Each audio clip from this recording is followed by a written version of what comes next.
Some people just do not get it. This is your World War III update. Before World War III begins kinetically, they need to declare war against their own populations, they being Western democracies, because authoritarian societies are already on lockdown. Talking, of course, about China and Russia. They already have social credit. They already regulate what you can do, say, and think. Here, they got to get us on lockdown. Now, you tell me, what are the similarities in these two images? Because people have a short-term memory. I don't. What are the similarities? I had to deal with these trifling Karens, these power-tripping pissants for 2 years. They asked me for my papers. You all know what I'm talking about. Scan the QR code. Show me proof that you've been tested in the last 72 hours. I had to pay $100 every 72 hours for a certified test. I was blessed enough to be able to afford that so that I didn't have to get the you-know-what so that I could enter into various public establishments. Okay? That was phase 1. This is a bipartisan plan. That's what you need to understand. This is phase 2, the camo mask version. Okay? Only this time it's at the barrel of a gun. Now, this is the thesis. This is the antithesis. What do you think the synthesis of these two things is going to be? What do you think phase 3 is going to be? Well, phase 2 is specifically targeting, in fact, racially in many cases, profiling certain individuals in specific places. This was more broad. This was general. This pertained to everybody, right? Well, phase 3 pertains to everybody. It's with the camo, with the paramilitary garb, at the end of a barrel of a gun, and asking everybody for their papers with a gas mask on. That's the merger of these two things. So let me explain something to you guys today. I know some of you are going to say, you're Canadian, shut the hell up. You don't have any right to talk about what we're talking about down here. Listen, in Canada, we've taken a different approach. In the UK, we've taken a different approach. We've started at the legislative level in terms of this form of systematic coercion and the erosion of civil liberties and freedoms. We have taken the approach of making sure that people know that they can have their bank account seized. We sold off all our gold. They can kill off our pets. They'll send the RCMP out. They'll send a sniper out with an AR-15 that we're no longer able to use because, of course, our firearms are taken away to murder our bird populations if they are deemed to be a pathogenic threat to the population. They will throttle your online access. They will control what kind of media you can see. And of course, if you get out of line, you'll probably get a knock on the door like many people do in the UK. They start at the legislative policy level with their tyranny. You guys go right to the gun, right? And despite how anti-constitutional this all might ultimately be deemed to be, we're going to meet in the middle, okay? And this is what you need to understand. They need to get the populations on lockdown. The whole purpose of what's going on in Minneapolis is to invoke the Insurrection Act, and not only there, but abroad. They need to get the population in some quasi-state of martial law in order to execute their foreign policy plans, which basically involve going to war with pretty much anybody they decide to go to war with, including the wars that are already festering. Now, you might not think it's a big deal, right? People might not see the connection here. I absolutely hate both sides. I absolutely despise people who are mentally and just entrenched in this dichotomy between left and right. I'm a liberal. I'm a conservative. Hey, libtard. Hey, you fascist. I cannot stand it. I absolutely can't stand these maximalist, hardline positions. I know we're moderates here on this channel. I've cultivated a nice audience of moderates. And as preppers, I view myself as an actuarial scientist. I want to know what's happening next. And I have a political bias blinding me to the reality of the situation. I can't accurately predict what's coming next. They habituated us to show our papers here, okay? They're getting us habituated to seeing this shit in the streets and on TV, All right? They're getting us conditioned to be more and more compliant at every single step. And now there's going to be a digital tech dystopian component to all of this, because I'm going to talk today about something that Palantir is introducing in order to help these guys find their targets. But this is going to pertain to everybody on a long enough timeline. And what people need to understand is that this is compliance creep. People get into this idea of thinking, whether you're on the left or the right, there's this thing called the end of history fallacy in psychology. And it's this idea that you think that how things are right now are going to endure. Like, most people have this sense that they're going to live forever, or that this period of time is going to be what extends throughout history, even though everything always changes, right? The tables always turn. In 3 years, the government is not going to relinquish control. They're going to take what has been developed by the previous administration, and they're going to weaponize that against your side next. But people fail to realize this. There's like this recency bias with things. We think that this is how things are going to be, and it's only that group that's being targeted. We don't have to worry about it. It always is weaponized against us on the long enough timeline. That's how state-sponsored violence and coercion works. It is indiscriminate on a long enough timeline, okay? So when you see people get stuffed into cars, get hogtied, and understand that a lot of people that are cheering this stuff on, a lot of the influencers, the big accounts, they're either not real people or they're paid to say what they say. They have sponsorships. They get funding from various institutions, organizations to promote certain narratives and create some sense of consensus, validity around certain topics, because they know if there are more big influencers type accounts promoting something, people are more likely to acquiesce to those ideas. So there's something called the mere exposure effect. When I see somebody getting stuffed in a car by some paramilitary forces, whether I agree with it or not, what's happening in my brain is I'm getting accustomed to seeing that process. So that when it comes to my neighbor getting scooped up in the future because he didn't pay his taxes, or, he didn't, he had wrong think or whatever, whatever is deemed to be taboo at the time in the future, then I'm going to be more acclimatized to that, and it's not going to shock me as much. You get accustomed to it. Merely exposing people to stuff makes you more conditioned to it and makes you more familiar, and thus actually like it more. Not like, maybe in this respect, but you're less offended by it. And so when we watch people in Ukraine getting conscripted, getting hauled off the streets, snatched off the streets, I can't help but think about what we've seen in Belarus back in 2020, when they were doing this exact same thing. There were guys, they were not in uniforms, they were just wearing face masks, stuffing protesters in vans, and we see it in Ukraine, and now we're seeing it in the United States. People are being profiled without due process, for status review, being detained without probable cause, simply by virtue of how they look, or, because somebody's power tripping. One day, they decided that this is the person they're going to single out. These could be law-abiding American citizens. It doesn't matter.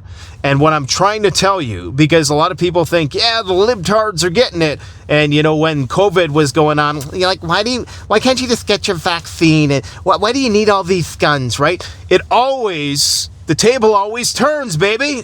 It's going to turn. And it's only a couple years. It's going to turn. You're going to see the synthesis of those things. You're going to see guys with gas masks in the streets, full auto, asking everybody for their papers. Okay? We're talking about digital ID. We're talking about, this is the health authoritarian aspect. This is the citizenship and identity politics aspect. But they're going to bring about the e-commerce aspect, the economic access, the CBDCs. They're going to bring about the environmental component to this, the checkpoints, the smart meters, the social credit scores, digital fucking ID. That's what it's going to come down to.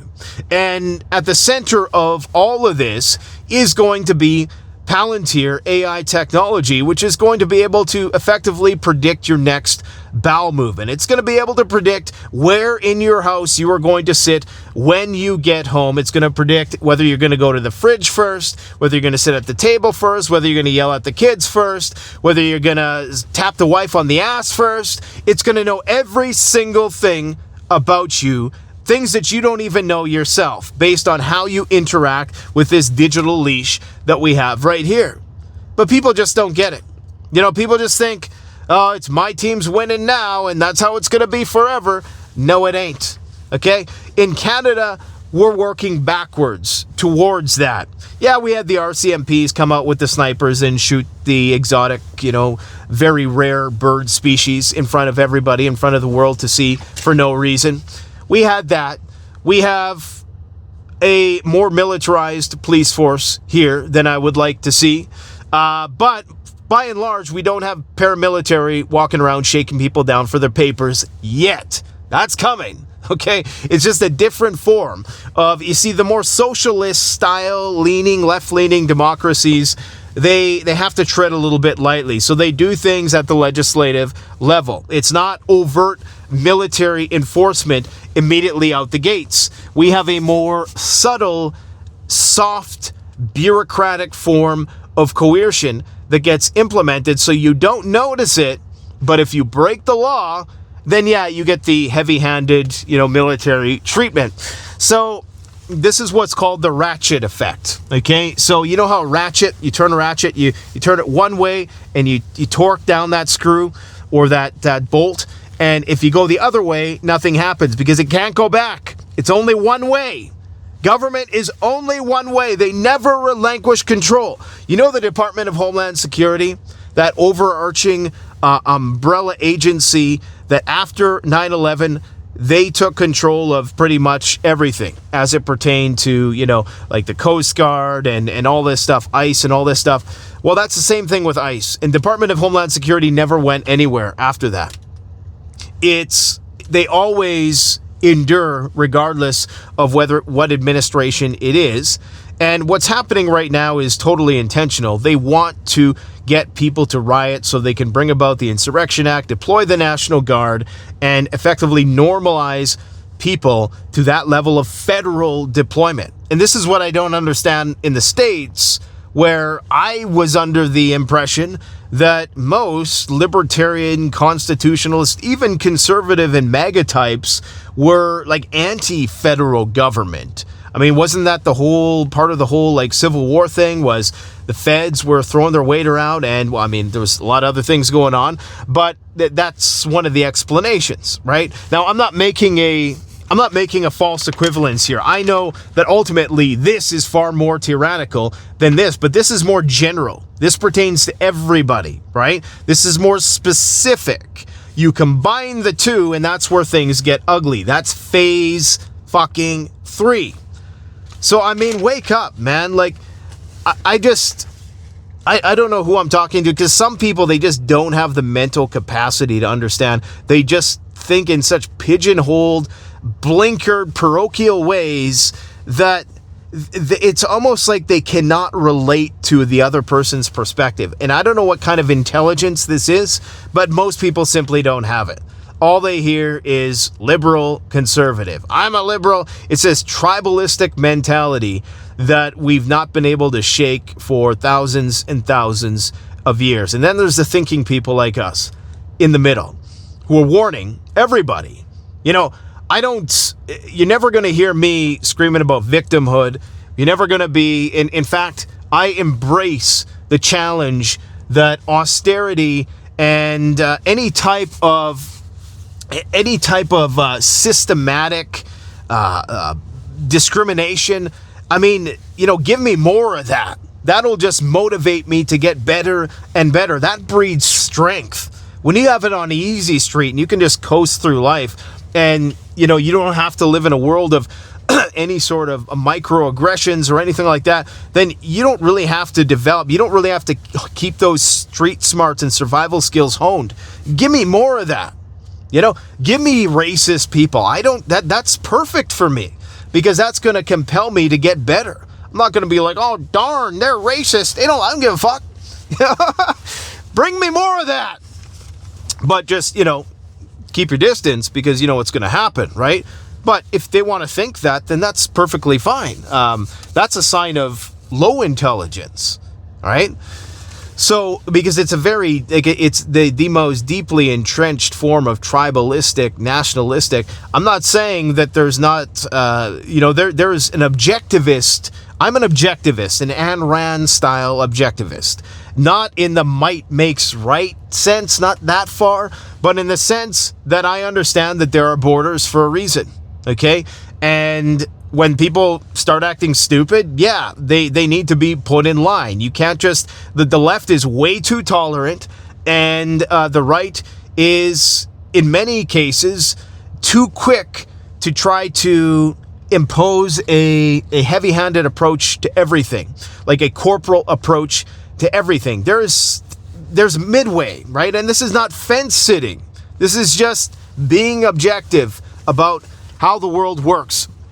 So I want to remind people of something, okay? So I was talking about the Department of Homeland Security and how they never relinquish control. ICE is the same way.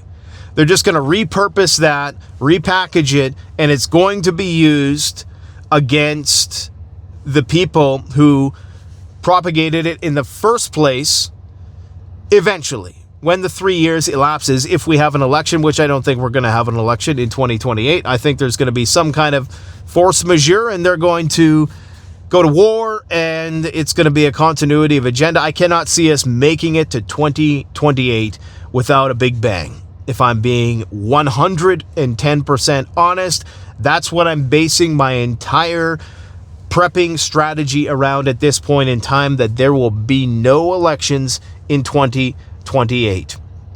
So this bipartisan statism that is creeping up is what they're going to use to get us locked down. The further you can get from the cities, the better.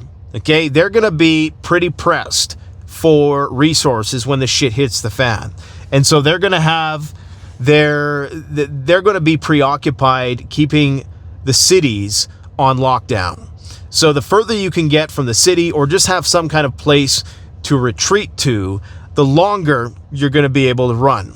That doesn't mean that you're not going to get a knock on the door, and they're not going to try to expropriate whatever sort of farm equipment you have, or it doesn't mean you're going to be completely in the clear.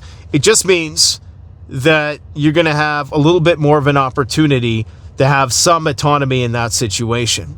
And where they get most of their power at this point in time is this thing right here, this phone.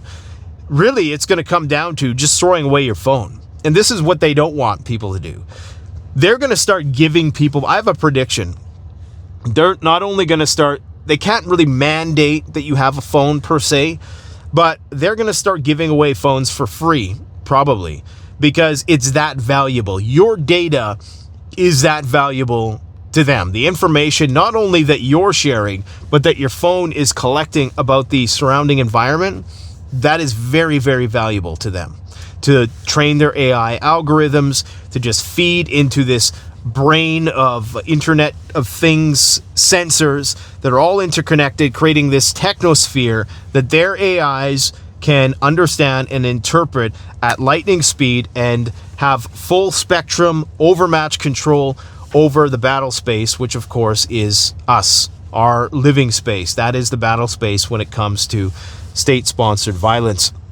So understand that's what's going on. Now, I would also, in addition to, getting rid of the phone, be careful what you say on social media, obviously, and don't fall into the trap of, Twitter is now a place for freedom, the last bastion of free speech. No, it isn't. They give you that. It's a safety net. You know how I view influencers? and especially, you know, the rage merchants on both sides. There's like nets, there's levels, right? Like first you get your, what is that, Jesse Walters or whatever the hell his name, the Fox News guy. Then maybe you have like your Tucker Carlson, your Alex Jones, you have your, you know, all your conservative pundits, your Benny Hill or Johnson or whatever the hell his name is. And you go down the line to Candace Owens, Nick Fuentes, etc., right? So they have nets just in case your brain decides to have a thought and jumps out of the net, right? Like a fish that jumps out of the fishing net. You know, you hate when that happens. You catch him and the fucker jumps out. Well, they have extra safety nets all the way down to the bottom, right? To make sure that you never really figure things out on both sides. And so Twitter is just a Trojan horse. Elon Musk is absolutely not your friend. Everything that Elon Musk says the technology for, believe the opposite. Self-driving cars, that's to take away your right to drive, to make sure that they can disable your vehicle at any moment. The whole WEF, they couldn't do it without Elon Musk. They needed a guy like that to sell it to everybody. Oh, Elon believes in free speech. No, they want you there. They want you there running your mouth. Okay, they realized this when they started deplatforming and demonetizing people on YouTube and all of the quote-unquote left-leaning big tech firms. They needed a place to make sure they captured the data of those other people. So they said, oh, you know, Twitter's edgy, right? You can say whatever you want. Grok will whisper sweet nothings in your ear. It doesn't have any filter whatsoever. We believe in truth. Yes, they just want to compartmentalize, okay? So they give you Twitter so you can scream into the void, okay? They want you to feel like you're free to say whatever you want, unknowingly giving up all of your thoughts and your data that will someday likely have you receiving a knock on the door. So this was actually historically precedented. I've made reference to the 100 Flowers campaign. This is a very real thing that happened in China long before we had the internet, long before, well, I guess not right around the time that television was coming in, although I don't think it was a big thing in China at the time in the 50s. But they basically said, the government said, you know what? We want you to freely express yourself. We have a drive we want to encourage creativity and free thought and all these things. So we want you to express your deepest, darkest discontent you might have with the government. And that's what thousands and thousands of people did in that 100 Flowers campaign. And then the next year, you know what happened? I think you know where I'm going with this. Well, a lot of people went to jail and a lot of people never seen the light of day again, if you know what I mean. And that's exactly what's going to happen here. Exactly what's going to happen. All of the information that you think that you're really sticking in, you're part of the resistance because the world's soon to be trillionaire who flip-flops about every single thing from Epstein to, the AI thing. Oh, AI is going to kill us all. So let's create the biggest AI. If AI is going to kill us all, then it might as well be me, right? The SpaceX thing, it's all about the Golden Dome. SpaceX is for the primary purpose of the weaponization of space. 90% of that is what it's for. Starlink, it's a weapon. That's all it is. And we've seen that time and time again. The Iranians have found a way to neutralize it, and that's the only reason why they didn't go through with that strike the other day, because there was an intelligence failure. Everything they say, every accusation is an admission. Every single one. Every single one of those technologies is not to empower you as a person. Yeah, it's cool. I love my Tesla. It's freaking fast. Oh boy, you have no idea. The fastest production car in the world. Next to a Lamborghini, right? But I know what it's all about. I know where it's going, man. And I know that when you see these people getting, knocking on the door just randomly, they're going house to house now. In America, they're going house to house with guns and just asking people to prove that they're a citizen of the country. In a huge disproportionate amount in the city that they're currently targeting. 3,000 ICE members in Minnesota right now, in a population of 500,000, where there's estimated in that state, in that entire state of Minneapolis, Minnesota, there's estimated to be around 130,000 undocumented immigrants. In the entire country, there's about 15 million, okay? In Texas, there's around 2 million. In California, there's around the same.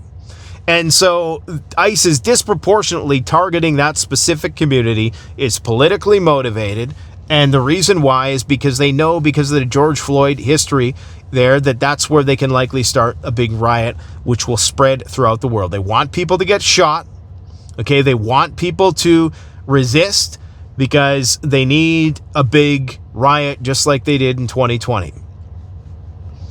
And you might not think that has any impact on you mentally to see your neighbors. You might want your neighbors to get raided, But, there's that old saying, you look into the abyss long enough and it looks back at you. And that's what this is about. This is priming you, conditioning you to seeing evil shit. And so then when it happens, you're just numb to it. It's going to happen to your child. You're just going to be like, it's not going to be as shocking because you're going to have seen it on TV. I've had my bank accounts frozen up. Big tech bank accounts. Not my actual bank accounts, but I've been debanked in a tech sense. Around 2020, when I started getting a little lippy about all this stuff, I had everybody come at me all at once. Shopify, YouTube, Google, PayPal froze my account with tens of thousands of dollars in it at the time. Okay? And it took 6 months to get the money back. And so this cage rattling just showed me, because it was coordinated. It absolutely was coordinated at the time. They wanted to put me on notice. It was almost like I got put on some kind of blacklist or something. And everybody, the GoDaddy and just, all of the big tech firms that I was associated with at that time, they all were either sending me messages, they were saying, they were putting things on hold, they were disallowing me to make updates to modify my website. I had to speak with somebody, and YouTube was sending me messages. It was just really, really weird. So I know how that feels. And if you've never experienced that, then you might just think that this whole thing is an enigma at this point, but eventually it will become tangible when they do it to you. And the people in the truckers' protests here, they know what I'm talking about because they experienced it firsthand. Now, that was with the Emergency War Powers Act. Eventually, they're just going to do it regardless, and they won't even really need to because they'll have the whole CBDC thing. So Palantir is working on a tool for immigration and customs enforcement that populates a map with potential deportation targets. All right? It brings up a dossier on each person and provides a confidence score on the person's current address. Now, people are saying this is great for immigration. Well, what about a confidence score, a propensity for violence, or a propensity for speaking out against the government? Maybe they deem that you have a certain predilection for something which might predict that you might wind up in some part of town or another, right? So what I mean is that they can use this technology to track anybody. Right now, it's being trained for the purpose of confirming citizenship, but it could be anything, okay? Now, Elite is what it's called, helps ICE choose where to concentrate enforcement by showing clusters of people ICE is interested in locating. Now, the obvious concern here is that there's a shitload of false positives, there's a lot of due process, and there's a lot of headache, especially when you have these guys running around at random, targeting the same people multiple times a day in different parts of the city. Well, that kind of gets taxing. It only takes one time. You could be compliant, you could agree with ICE, you could understand what they're trying to do in every respect, and you can be perfectly okay with the manner and the methods that you're using. But let's say they ask you for your papers for the third time that day, and maybe you just got off the phone, you had an argument with the wife or something, and you're a little bit defensive, and they say, why do you have an attitude? And then things escalate, and all of a sudden it's an obstruction charge, right? And you get on their bad side, and because now they've basically been granted immunity to do whatever they want without any sort of legal recourse, well, if you get somebody who is also having a bad day on the other end of that, they're going to exploit that to its ultimate conclusion, which is going to be you getting hauled into the back of a car for no reason. You just wanted to go to work, abide by the law, pay taxes, be a good citizen, but you can't do that, right? And so this is getting us trained, because when the big war happens, when the war with Eurasia, or whatever Orwell called it, Oceania, when that kicks off, they need to have total compliance here. And because we lack the civil defense culture and mindset and infrastructure that was pervasive during the Cold War, we need to rapidly recreate that. And they're moving really fast. They're moving way, way too fast with all of this for this to be something that we shouldn't be concerned about. They're moving way too fast. If they wanted to curry the favor of the other side and get more votes, this is the wrong way to do it, because even many libertarians, I mean, when you hear Joe Rogan, Tucker Carlson, some of these big names criticizing these heavy-handed tactics, then you know you're losing support. They've already lost a lot of support with the whole Epstein obfuscation. So I just think they're moving really fast. They know shit's going to hit the fan. And yeah, that's what they're doing. That's what they're doing. So we, as thinking people, you know, we just gotta be very careful with our digital hygiene. You know, we gotta be very concerned about what we say on here. I've already screwed myself, but for you guys, I would strongly encourage you to be very careful. There's another story. I'm gonna do a World War III update today, but this is interesting. So, veterans age 65 told to prepare for war. The Telegraph. Can you believe that? Can you believe this headline? What? What the hell's a 65-year-old going to do in a war? They're not going to fly a drone. You ever see a boomer try to work a remote control? They ain't flying no drones. They're going to be drone fodder, decoys, so that the guys can move the MRAPs while you go and get chased by the drone flying around in the sky. That's about it. And of course, you know, COVID didn't quite kill as many boomers as they wanted, and they don't want to have to pay all those pensions. So that's why they want to make sure that they get all of us. Nobody's immune. People might be thinking, I'm past 40. I don't have to worry about getting conscripted. Nope. If anything, now, because technology is a great equalizer, they're probably going to just send the old people and preserve the young, which, you know, I mean, I would be okay with if there was a big war. I would not want the young to die. I think, you know, people had lived their life. If there was no physical difference, if there was less physicality that was involved in fighting war in the future, then yeah, you'd probably want to get rid of your old before you're young. I mean, it's just the same draconian bullshit. You paid into the system your whole life. Well, they don't want to give it back.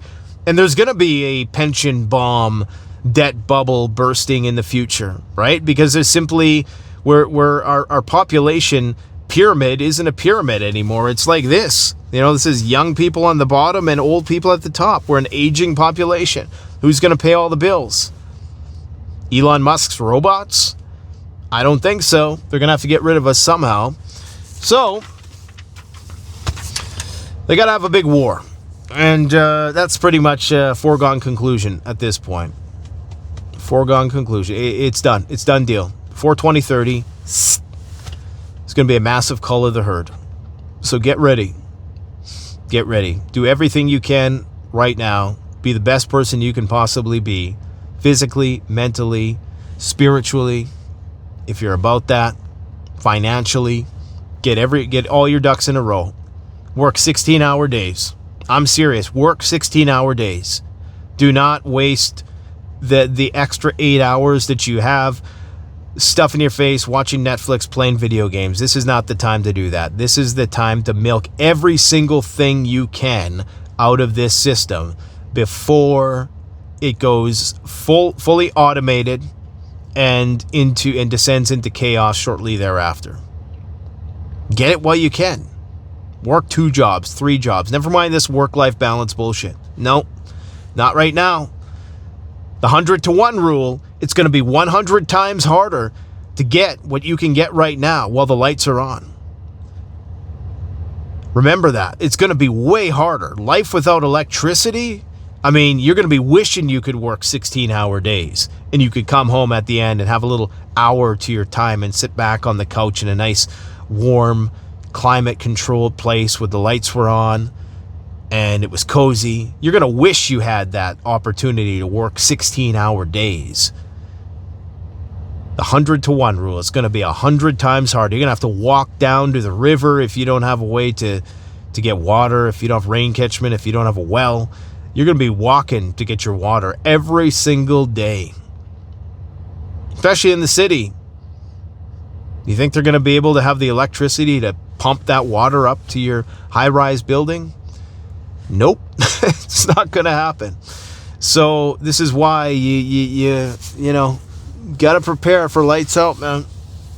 Yep, it's going to be ugly. It's going to be very, very ugly. And they're planning it. They're getting everything in motion right now. They're putting all the pieces on the chessboard. It's so obvious. They know the bubble has to burst. Number one, financially. They know geopolitically tensions are at all-time highs, right? The cities are decomposing day after day. I mean, it's just entropy. There's not enough energy to keep this dying, decrepit system that we've developed here in the West together anymore on the cheap. They're putting it all into AI for some reason to create artificial general. Who knows if that is just going to be a wasted gambit?